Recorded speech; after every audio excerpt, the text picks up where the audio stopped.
Eu não tenho o menor medo de falar isso, não. E não temos que ter medo, não, porque o medo é ideológico. Entendeu? Eu acho que é nessa perspectiva. Eu não sei se te respondo, mas é o que eu queria dizer. Isabel.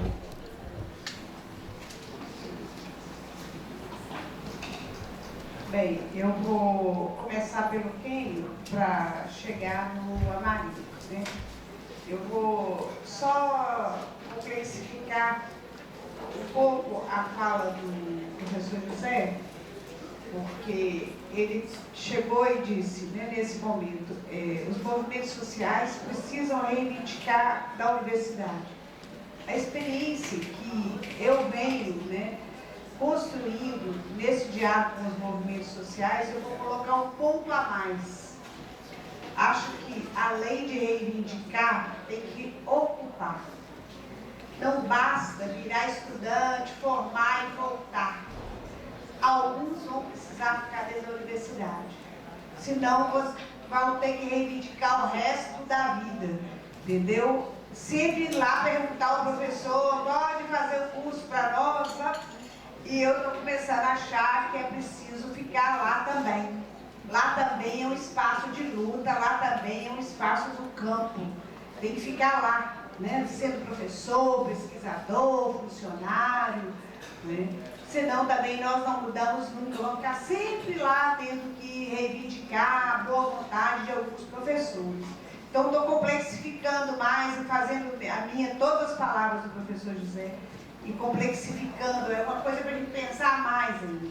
Temos que ficar por lá também alguns, tá? Não dá para ir lá só para estudar, não.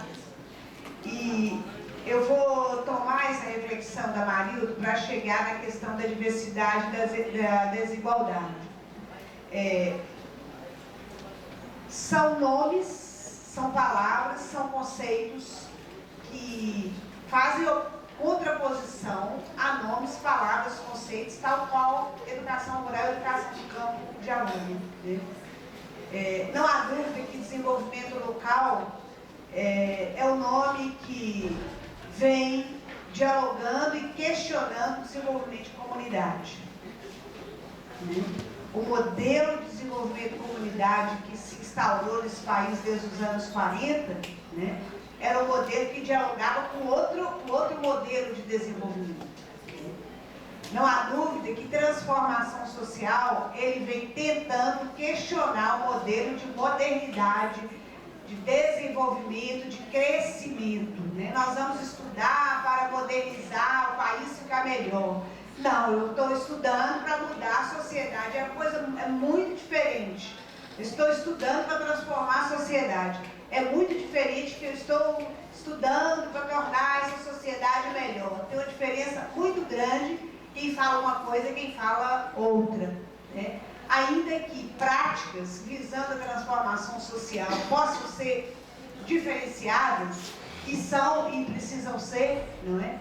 É um processo que ninguém sabe exatamente como vamos chegar lá, mas sabemos que queremos chegar lá e a gente está testando diversas práticas, né? E sustentabilidade é o nome que está todo mundo precisando de criar urgente para fazer frente ao conceito de desenvolvimento sustentável que já foi apropriado por outro modelo de desenvolvimento, né? Então, todo mundo usando desenvolvimento sustentável contra o modelo de modernização. Quando tomamos um susto, o conceito tinha sido apropriado, adequando ao modelo de sistema capitalista e se adequando e dialogando muito bem aí, né, vários estudiosos e militantes. Oh, peraí, é sustentabilidade então agora, né? Não vamos pegou para vocês, fica com ele que a gente vai se virando por aqui. E aí eu quero dizer uma coisa para vocês, eu aprendi isso muito cedo, né? E eu gosto muito de falar isso, principalmente para quem é jovem.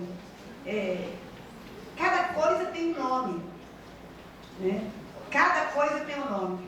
E se a gente mudar a coisa, a gente tem que mudar o nome, né? Não vamos, vamos dar um outro sentido, mas é o mesmo nome. Eu aprendi que na luta do dia a dia, principalmente contra a tirania, eu nem queria rimar, mas rimou, contra a tirania, nós temos que aprender muito, muito. As coisas diferentes têm nomes diferentes, elas não têm nomes iguais, entendeu? E aí eu gosto da ideia do professor, estou querendo começar a conversar com ele, admirei também a fala dele, é que falar que alguém é bonitinha para falar que é feia, né, é uma forma disfarçada de falar as coisas, de não ser direto, né? E isso nos ajuda a construir uma sociedade hipócrita, uma sociedade com valores duvidosos, uma sociedade mais fingida. Já viu como é que quando a gente quer dizer que alguém é feio, a gente fala, tá bonitinho, né? Mas o bonitinho nosso, o tom, é para dizer que está feio, né? E nós não damos conta de dizer que está feio. Então, os conceitos, eles têm esse sentido, né? As palavras, e a gente tem que ficar muito atento no uso das palavras, né? Daqui uns dias alguém está usando sustentabilidade. Quem está usando? Qual prática está sendo usada para falar de sustentabilidade? Aí a gente muda o nome também de novo. Vamos lá. Vamos lá, educação do campo, por exemplo, tem gente dizendo, ó, o negócio está ficando meio complicado, porque já tem grupos aí usando a educação do campo, e você vai ver a prática, ou a gente toma o nome pra gente, e nós estamos tentando fazer isso, tomando, brigando e criticando, né? Brigando, ó, peraí, vamos patentear, esse nome é nosso, não vai fazer coisas, né? Cadê? Não tem os princípios mínimos que a gente está chamando de educação do campo nessa prática, e a pessoa diz que é educação do campo. Então, são nomes que dizem de práticas, e eu acho que a gente tem que correr atrás delas. Isso faz parte da luta, isso faz parte do poder, isso faz parte do cotidiano. Ninguém aqui, nós não vivemos, né, jovens que estão aí chegando na idade adulta, nosso mundo não é harmônico, né, ele é uma luta constante, ele é feito de contradições, e será sempre assim, ele é movimento constante. E aí eu chego na diversidade que o companheiro, a companheira fez, não é? Diversidade é uma coisa e desigualdade é outra, né? Muita gente tem dito assim, educação para a diversidade. Aí a gente tem colocado assim, barra desigualdade. Tem alguns que são diversos e são desiguais, não é? Então, a educação não pode trabalhar só com o conceito da diversidade. Ele é pouco, ele é pequeno para dar conta da desigualdade que esse país vive. Diversos, sim, temos culturas diferentes, opções sexuais diferenciadas, religiões diferenciadas, culturas, práticas, está correto, né? Etnias, e precisamos de uma educação assim que dê conta da nossa realidade. Mas uma coisa urgente nesse país é a desigualdade. A grande parte dos diversos estão também em situação de desigualdade. Tem menos poder, tem menos acesso aos bens e aos direitos, não é? Tem menos dinheiro, não tem escola, não tem lazer, não é? Então, não tem terra para trabalhar, não tem emprego, não tem acesso ao sistema de saúde. E a desigualdade, a diversidade, do meu ponto de vista da educação, tem que ter uma barra. Educação, diversidade, barra desigualdade. Senão nós vamos cair naquela aparência novamente, que o problema são só nossas diferenças.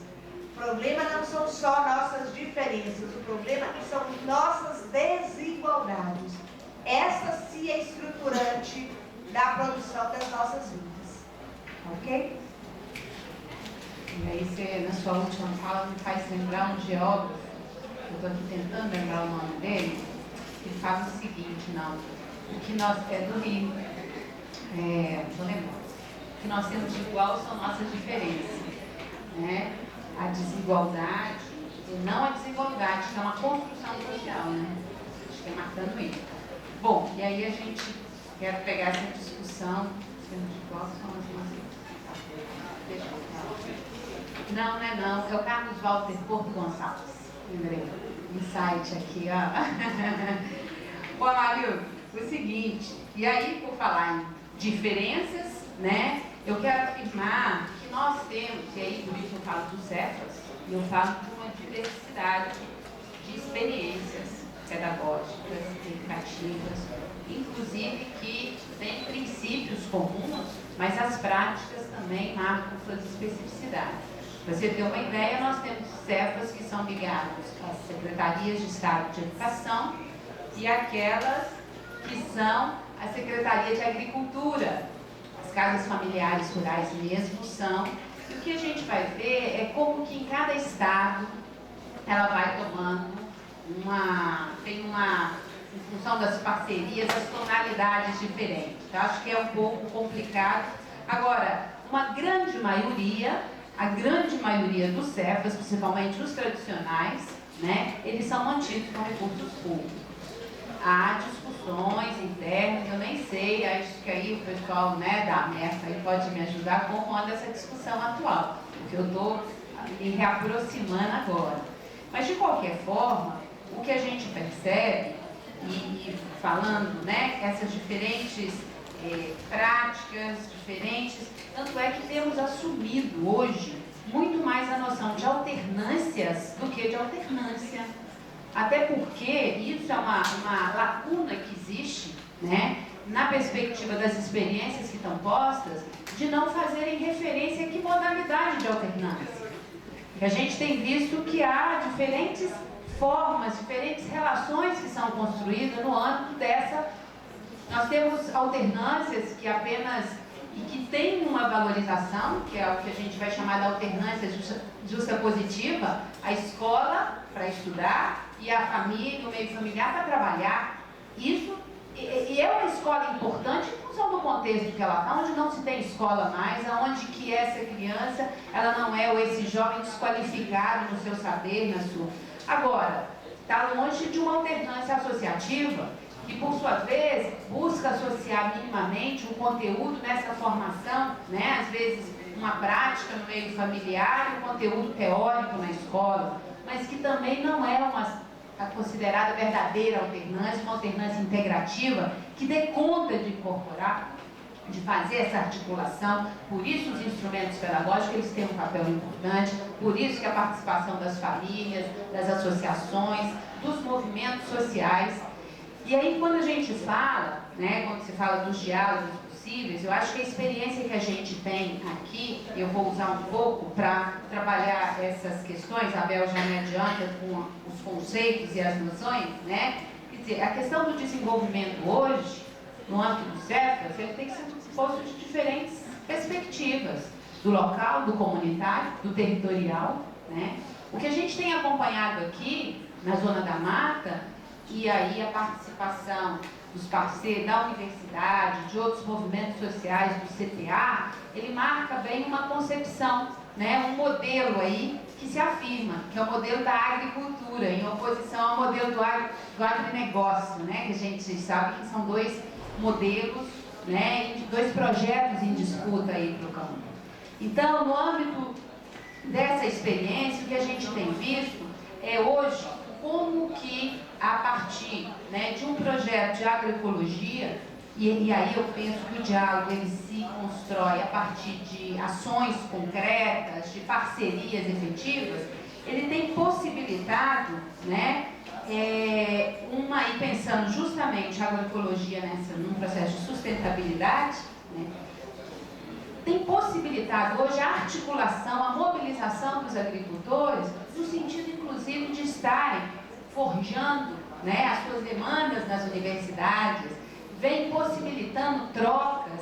Não sei se você conhece, mas a experiência que a gente tem lá de Araponga, por exemplo, né, tem sido muito rica dos agricultores familiares e o acúmulo que eles já têm em agroecologia. Hoje eles fazem a reforma agrária, a conquista da terra. Você já ouviu falar dessa experiência lá, Marilton? Em Araponga, que mostra processos ricos de mobilização, de articulação desses sujeitos e sujeitos coletivos e que vem de uma certa maneira, né, criando essas, buscando, demandando e intervindo dentro das suas possibilidades, né? Então, nesse sentido é que eu vejo hoje que pensar essa perspectiva do desenvolvimento, né, e aí tomando esse diálogo, essa possibilidade do diálogo a partir de projetos, de ações, né, de intervenção. E eu penso que é uma troca muito rica na medida em que o acúmulo, inclusive com o MST já tem, das articulações, eu acho que é um diálogo muito rico. Eu lembro aqui de uma das experiências que a gente teve no âmbito do PEIA, quando uma das primeiras visitas que a gente foi fazer em dos assentamentos do MAB, e estavam junto conosco alguns companheiros do MST do Rio Doce, e vendo a situação, né, em Candonga, da dificuldade de articulação, enfim, de fortalecimento, a troca das estratégias políticas, né, a socialização, eu acho que ali marcou um momento interessante de uma parceria que vem se efetivando, que vem sim em algumas ações mais pontuais, outras nem tanto, e que a gente vê acontecendo também hoje no Olga Benário, por exemplo, o projeto que está sendo desenvolvido lá, em parceria com a participação direta das escolas famílias aqui da Zona da Mata. Não sei se eu respondi, mas a tentativa foi identificar aí que são, a partir dessas mobilizações, dessas organizações, né, de luta coletiva mesmo, para intervir e afirmar essa transformação.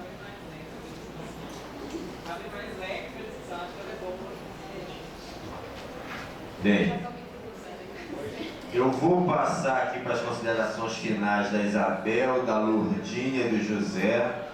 Sei que vocês gostaram muito, muito interessante, olhando uma carinha cansada, o pessoal viajou. A Isabel vai voltar agora.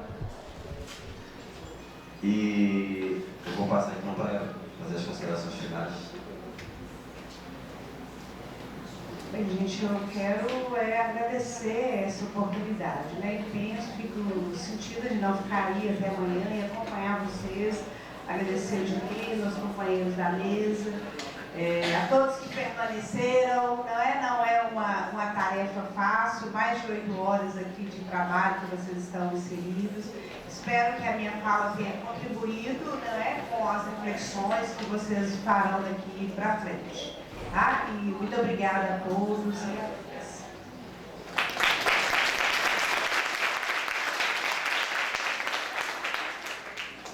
Também agradecendo e afirmando, eu acho que se a gente sabe que no âmbito da Universidade Federal de Viçosa, apesar do nosso chefe de departamento afirmava toda uma tradição já que tem nas ciências agrárias, mas infelizmente uma tradição muito mais voltada para o agronegócio.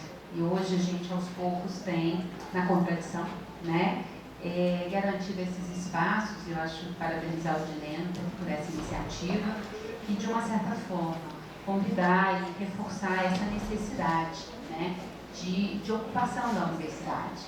Ocupação, na perspectiva que a Abel traz, não só de vir, mas de ficar, de permanecer, para que a gente realmente possa estar efetivando e avançando nas nossas conquistas e construção aí da educação do campo. Obrigada.